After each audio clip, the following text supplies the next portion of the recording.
9h, départ sans starter ni chronomètre. Cette cinquantaine de VTTistes débute son parcours de 80 km dans la joie et la bonne humeur. Le temps superbe, le début du parcours génial et donc pas mal de participants, donc tout est bien pour un début. L'objectif c'est de faire un rassemblement, que les VTTistes qui passent leur journée ici soient heureux, soient contents et puis faire découvrir également la région puisqu'on a beaucoup de gens de départements limitrophes et de la région parisienne. Même si certains doivent régler quelques petits problèmes techniques. Une petite crevaison depuis hier, réparation de tubeless qui n'a pas tenu. Donc c'est un peu la galère. Tous les ingrédients sont réunis pour se faire plaisir. Des passages sur des chemins, en forêt, les traditionnelles côtes. Vous vous rendez compte que là je marche aussi vite que vous roulez? Ouais, je vais peut-être passer la seconde alors.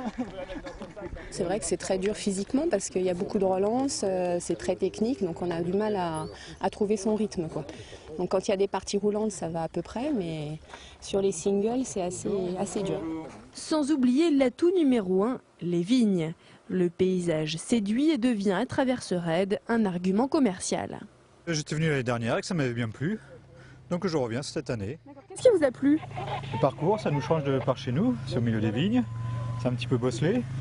Et puis voilà, ça fait une belle sortie. On s'aperçoit avec nos partenaires hébergeurs que le taux de remplissage des hébergements augmente fortement quelques jours avant le raid VTT. Donc on arrive toujours à saturation la veille du raid VTT. Donc l'intérêt pour nous aussi, c'est que ces personnes qui viennent de loin découvrent la région et souvent reviennent. L'an prochain, le raid des Cadols sera référencé rando verte par la Fédération française de cyclotourisme. Un honneur pour l'équipe organisatrice. C'est une récompense, ça ajoute à notre notoriété et puis c'est une récompense pour le club, pour les bénévoles, pour les organisateurs, pour tout le monde, puis pour la région également, puisqu'on va bénéficier d'une publicité nationale.